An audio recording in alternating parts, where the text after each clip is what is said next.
Welcome to everyone. Today in this video we will discuss how to fix music failed to play tracks error on Samsung A04S.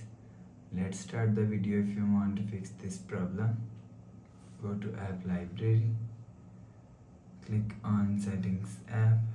Now in setting, scroll down and click on apps.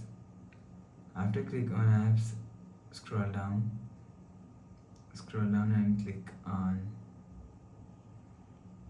and search music app from here.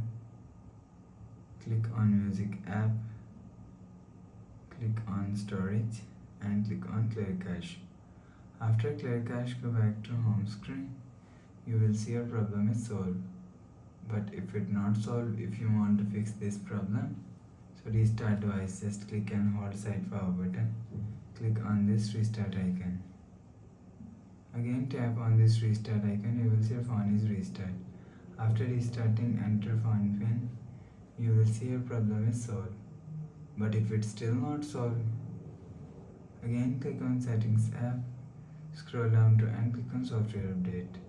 Click on download and install.